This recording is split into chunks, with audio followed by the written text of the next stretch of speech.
sektor di stakeholdersnya Kementerian Agama. Termasuk saya kemarin bicara di BI, di Bank Indonesia itu membentuk namanya Happy Trend, Himpunan Bisnis Ekonomi Pesantren. Saya sampaikan bahwa salah satu yang harus segera difikirkan di dunia pesantren bukan hanya sektor real seperti pertanian, perikanan, perkebunan, dan lain-lain, tetapi juga harus mulai memperhatikan sisi investasi yang saat ini lebih mudah dipelajari. Nanti Pak Nur akan menjelaskan kepada kita betapa dulu sulit sekali orang melakukan trading. Anda harus telepon broker yang ada di pasar modal, di bursa efek. Lalu kemudian dia akan menceritakan, menyebutkan emitennya apa, harganya sekian, harganya sekian. Itu nanti begitu sudah deal kita nih yang mau beli lewat broker, brokernya akan sampaikan. Terus nanti akan diterbitkan kertas warkat tanda bukti pembelian saham kita. Bayangkan kita beli satu lot isinya 100 lembar. Satu lot isinya 100 lembar. Kalau kita belinya 100 lot berapa lembar? 10.000. Berapa lembar? 10.000. Bayangkan belinya 100 lembar saham itu butuh 10.000 lembar kertas. Dan itu bukan cuma ada di Jakarta. Sedunia di mana negara ada pasar modal melakukan dengan cara seperti itu. Bayangkan kalau tidak ada teknologi internet, teknologi digital sekarang, berapa juta kubik kertas yang harus dihabiskan, berapa juta pohon yang harus ditebang. Jadi salah satu manfaat dan hikmah dari teknologi digital adalah memangkas penggunaan kertas di pasar modal. Saya itu menarik untuk kaji itu, karena sekarang kita paperless, sudah tidak menggunakan kertas lagi. Anda melakukan transaksi adanya di HP Anda mendapatkan bukti transaksi adanya di HP Anda, bentuknya semua paperless, tidak ada kertasnya. Walaupun bisa dicetak, tapi what for? Anda mencetaknya buat apa juga gitu. Sudahlah, jadi PDF simpan aja. Yang penting beli HP yang kira-kira memorinya di atas berapa? 30 GB. Kita ini punya HP yang problem kan kebanyakan foto ya. Udah gitu settingan WhatsApp-nya lagi settingan yang begitu foto masuk langsung kesimpan. Ini paling menyakitkan. Jadi ada pekerjaan weekend. Apa pekerjaan weekend? Ngapusin foto di galeri. Gara-gara WhatsApp-nya auto save image. Oke, ya mudah-mudahan nanti bisa lah punya handphone yang 1 terabyte. Saya lagi cari juga saya baru sampai 500 GB. Tapi kalau ada yang 1 terabyte, wah itu udah pindah itu. Kayaknya Netflix pindah semua itu dalam HP itu. Baik, Bapak Ibu dan para santri semuanya, ada pertanyaan besar tentang trading saham. Pak Pur ini beliau bukan hanya praktisi, beliau pelatih, beliau trainer, beliau mentor. Tapi pada saat yang sama beliau adalah seorang pegawai. Itu yang saya mau jadikan batu loncatan. Sesibuk apapun kita, Anda seorang guru, Anda seorang santri, Anda seorang pegawai, Anda seorang kiai, pengasuh pesantren, Anda harus mengikuti daily activities yang juga sangat rutin. Tetapi apakah kita tidak bisa melakukan trading dan investasi di pasar modal? Mungkin bagi sebagian yang belum memahami akan terasa, oh bukankah kita akan dituntut harus mengawasi emiten yang kita pilih? Kita akan beli ini satu emiten, sebut saja lah misalnya produk yang sering kita pakai itu biasanya produk-produk dari Unilever misalnya. Apa ini kode sahamnya? UNVR itu Unilever. Maka kita tahunya ya pakai produknya Unilever misalnya. Terus setelah kita beli, misalnya kita beli 1 lot. Apakah setiap hari harus kita pantengin, setiap jam kita pantengin? Nah ini yang banyak tidak dipahami orang. Saya kemarin coba-coba Pak Pur, ketika mau melakukan trading, saya tahu pagi jam 8 saya harus jalan. Kebetulan saya harus bawa mobil sendiri gitu. Jadi kalau saya jalan jam 8 perkiraan sampai jam 10, ini waktu trading dibuka saya masih di jalan. Jam 1 dini hari saya belum tidur. Jadi jam 1 itu saya lupa istilahnya apa itu kalau ngebuka ngebeli di jam dini hari itu. order ya, langsung order tapi kan belum dijalankan begitu ya, karena begitu dijalankan nunggu pasar buka ya. Kalau pasar buka kan belum bisa jual beli. Sama gini lah Bapak Ibu teman-teman semua datang ke pasar, saya tutup, pasarnya masih tutup, kira-kira bisa masuk apa enggak? Tapi bisa pesen nggak sama pedagangnya di situ? Bisa nggak? Orang punya handphone dia punya ya? Iya, saya mau beli Indomie nanti 2 kardus di situ jam 10 ya, saya datang ya. Nah, dia buka sebelum jam 10, kemudian ada transaksi. Tapi sebelumnya bahkan transaksi sudah terjadi, ada transfer duluan. Nah kira-kira begitu. Jam 1 dini hari saya beli satu, bukan hanya beli dan lepas ya. Kemudian begitu bawa mobil pagi hari itu udah lupa. Ternyata begitu jam 12 tahun saya selesai acara itu sudah ada tulisan match. Nah, berarti yang saya beli sudah direspon oleh pasar, yang saya jual juga direspon oleh pasar. Sayangnya gimana itu? Saya sudah melakukan aktivitas saya, ngisi seminar di UIN Syarif Hidayatullah Jakarta, Ciputat. Setelah selesai saya wah ini match, berarti yang saya beli tadi malam sudah laku, yang saya jual juga sudah laku. So apakah mengganggu pekerjaan kita? Sama sekali tidak. Nah itu yang kita mau, bahwa setiap kita jangan punya alasan saya terlalu sibuk. Menurut saya jujur-jujuran saja, kita realistis saja. Saya rasa alasannya bukan karena sibuk. Menurut saya realistis. Alasannya apa? Belum ngerti, itu dong. Setuju apa enggak? Setuju tidak? Alasannya apa? Belum ngerti. Kalau ngerti caranya, insya Allah bisa dilakukan. Nah maka Kopdar Kaji Saham saat ini kita lakukan di momen pertamanya adalah membuka pikiran supaya kita tahu bahwa ini something yang important dalam kehidupan kita sekarang ya, di pensiun sekarang, terutama di era digital ini. Yang kedua, bahwa kita ternyata bisa melakukan sebagai santri, sebagai guru, sebagai ustadz, sebagai kiai, atau sebagai apapun kita, ternyata kita bisa melakukan. Nah, pertanyaan ini harus saya jawab tentang hal yang paling utama. Apa hukum transaksi dan investasi di pasar modal? Karena perdebatan yang belum selesai-selesai itu seringkali diajukan. Ngaji saham sudah mau angkatan ke-6, tapi masih ada tuh pertanyaannya, halal apa? Halal. Yang sebenarnya kalau nanyanya Mas Andri mau udah ludes ini, udah habis. Bahsul Masailnya udah berkali-kali disampaikan. Hasil Bahsul Masail baik di NU maupun di Muhammadiyah maupun di lembaga di majelis fatwanya Majelis Ulama Indonesia menetapkan bahwa trading dan investasi di pasar modal dalam bentuk paper asset saham ini adalah halal. Jelas sampai di sini? Itu kenapa kita punya DSN, namanya Dewan Syariah Nasional, sebagai lembaga yang juga dibentuk oleh Majelis Ulama Indonesia untuk menggawangi seluruh proses transaksi finansial baik yang ada di dunia perbankan maupun di dunia pasar modal ini, dan khusus bagi trading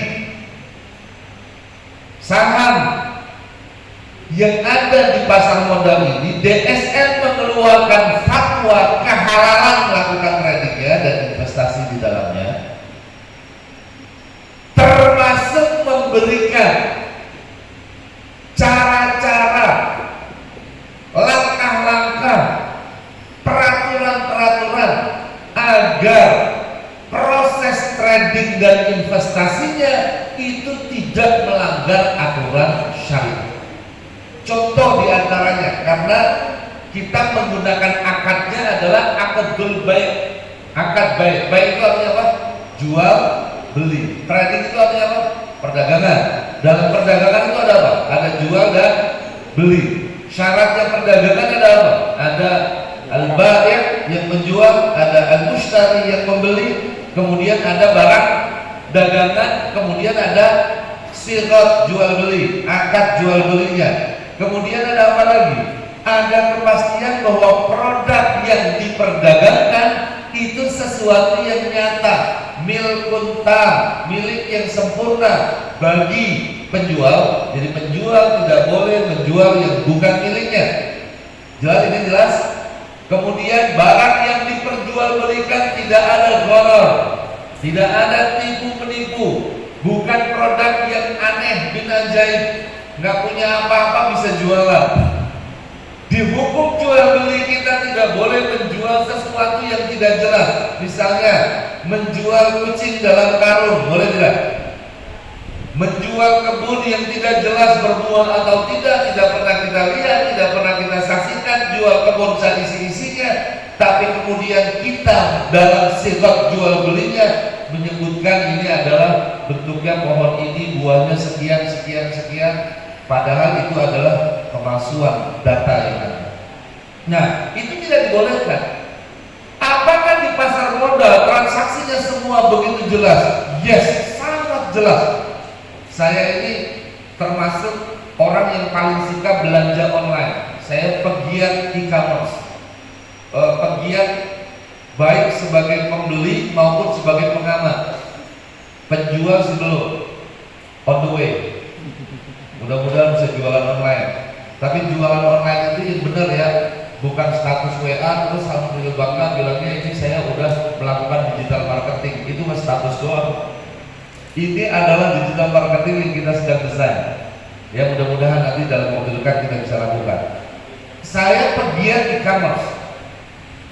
Pernah satu ketika saya beli kamera. Ini bukan di online shop yang ada di e-commerce kita. Kayak dulu belum ada, Blibli belum ada, Shopee belum ada, Tokped belum ada. Dulu lewat website. Sekitar tahun 2002. Tahun 2002 itu saya beli satu kamera lewat online shop, adanya di website. Lalu kemudian saya telepon, saya terjadi proses transaksi yang begitu detail. Nah, dulu itu by phone. Di website sudah dituliskan, tapi confirmnya lewat telepon. Sekarang sudah tidak by phone. Anda masuk saja ke Tokopedia misalnya. Seluruh proses transaksinya hanya pakai tulisan dan fitur-fitur yang disediakan, betul atau tidak? Ya. Tetapi Anda secure atau tidak beli di situ? Aman atau tidak? Sampai sekarang aman. Sekarang ini kelas yang terbaru sama sebagian renovasi rumah, sebagian BLK yang saya bangun, itu hampir sebagian bukan materialnya, tetapi interiornya, kelistrikannya dan lain itu belinya di Tokopedia. Kenapa? Ini bukan iklan ini. Habis ini langsung gogol semua lagi ini. Enggak. Bukan iklan. Ini tidak disponsori oleh iklan-iklan itu, tidak. Tetapi saya mau bicara bahwa dia memberikan poin yang bagus dan tingkat sekuritasnya juga bagus kan. Itu yang disebut syariat. Kenapa dalam fatwa itu disebutkan salah satu hadis Nabi, al-muslimuna ala syurutihim. Orang Islam itu diikat dengan perjanjian mereka, kata Rasulullah SAW. Anda bayangkan e-commerce mencatat begitu detail. Bahkan uang yang kita kirim ke online shop itu, ke marketplace tadi, masih ditahan sekian hari, belum diberikan kepada penjual. Demi apa? Kita diberikan ruang untuk komplain kalau ternyata setelah barang sampai nggak sesuai dengan yang kita pesan. Betul tidak? Jadi sebetulnya online shop secure atau tidak? Aman atau tidak? Aman. Dengan apa? Dijagain dengan transaksi yang detail tadi. Dan itulah yang terjadi di pasar modal yang saat ini dilakukan secara digital. Teman-teman, para santri dan juga para kiai mungkin pernah berpikir begini, ntar kalau saya titip uang sama Pak Ko, uangnya dibawa kabur. Ada tuh tempat saya cerita trading saham, duitnya dibawa kabur, dia hancur sekarang.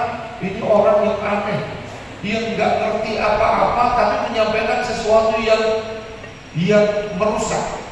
Kenapa nggak tahu apa-apa? Saya yakin yang disebut investasinya berbeda dengan yang dimaksud oleh kajian kita sekarang. Bahkan yang sekarang sampai saat ini, sampai saat ini kalau saya cerita trading, saya harus memberikan garis bawah bahwa trading yang saya maksud bukan forex dan bukan Bitcoin itu, cryptocurrency. Saya harus kasih garis bawah begitu. Kenapa? Karena sekarang orang begitu bicara trading, udah nyamain semua. Forex kan trading, crypto kan trading, Bitcoin kan trading. Entar lama-lama MLM juga kan trading gitu. Akhirnya orang gabungin semua, padahal ini tradingnya adalah saham.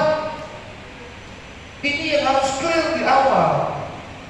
Dan kenapa Dewan Syariah Nasional sampai menegaskan harus mengeluarkan fatwa? Dan kenapa akadnya akdul bai', akad jual beli? Karena ini memang transaksi perdagangan. Cuma kalau kita beli air misalnya, air mineral ini misalnya, secara khusus kita beli satuan, nah ini langsung aja di situ kalau ada tulisannya di sini Cleo gitu. Ini saya beli dari penjual, dari pedagang, terjadi transaksi. Yang saya beli itu jadi milik saya tak? Karena saya udah bayar. Jadi milik saya ya? Oke. Tetapi kepemilikan ini saya hanya mendapatkan bagian kecil dari produk yang dia tawarkan. Kalau Anda investasi di pasar modal, kita ini lagi mau naik derajat. Yang kita beli bukan produknya yang berbentuk air ini. Yang kita beli adalah perusahaannya. Kira-kira lebih bermartabat mana? Saya beli air satu botol begini atau beli perusahaannya, beli Cleo-nya kira-kira? Lebih keren mana? Lebih keren beli produknya atau beli perusahaannya? Sekarang coba semuanya pakai HP apa enggak? Yang satu gelek-gelek apa pakai HP, jujur banget ya benar. Yang pakai HP punya nomor teleponnya enggak tuh? SIM cardnya punya enggak? Rata-rata pakainya apa? Ada M3 ada Excel ada Telkom ada. Nah, itu punya produk Telkomsel dari Telkom, ya.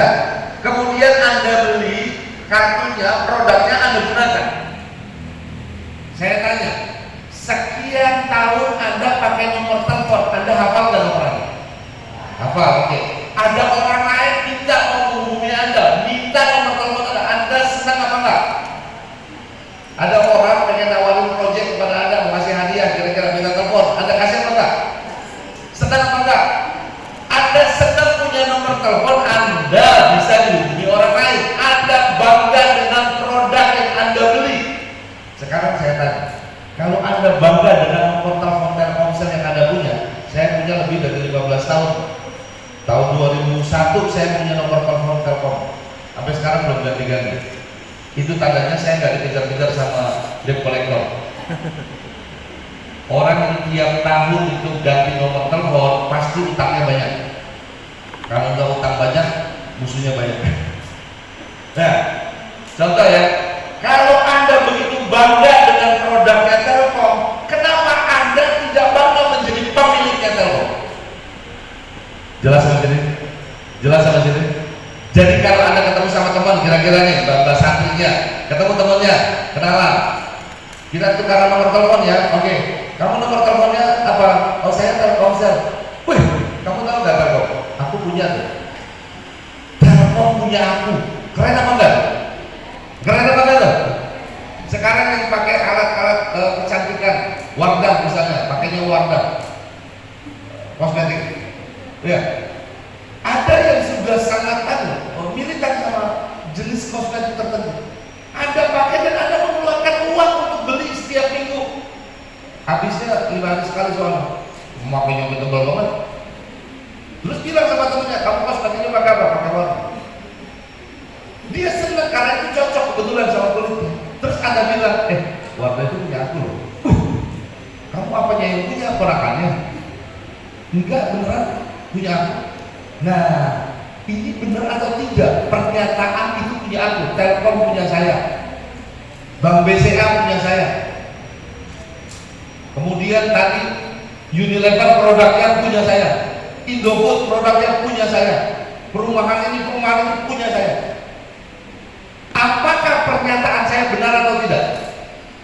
Kalau saya melakukan investasi di dalamnya dan membeli hak kepemilikan, meskipun 0,01%, apakah saya menjadi pemilik?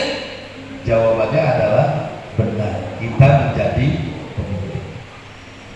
Jadi kan keren juga kalau ada jalan kemana-mana lewat, ada perusahaan apa begitu ya, lewat kan bank BCA di mana aja ada. Terus ada teman baru bilang kita ke ATM BCA, lo mau ke ATM gue? Dia kan keren. Ke ATM siapa? Ke ATM gue. Lah emang banknya punya siapa? Punya gue. Punya berapa banyak saham di situ? Ya nggak sampai 1% deh. Anda bisa lihat betapa kita bisa meraih yang bagian itu. Nah, inilah yang kemudian saya ingin tegaskan bahwa kehalalan trading dan investasi di pasar modal tidak lagi diragukan, tetapi untuk jenis investasi lain seperti yang tadi saya sebutkan di akhir, yang jelas belum keluar fatwanya. Jadi saya masih menetapkan sudah, pokoknya kita bahas sekarang soal trading saham yang fatwanya sudah jelas halal, supaya Anda tidak lagi didera oleh keraguan ini halal atau haram. Jadi kalau ditanya transaksi saham bagaimana hukumnya? Halal. Landasannya apa? Menggunakan akad baik, memenuhi rukun jual beli dan ada dalam fatwa Dewan Syariat Nasional. Itu cara gampangnya. Jelas sampai di sini? Jelas sampai di sini?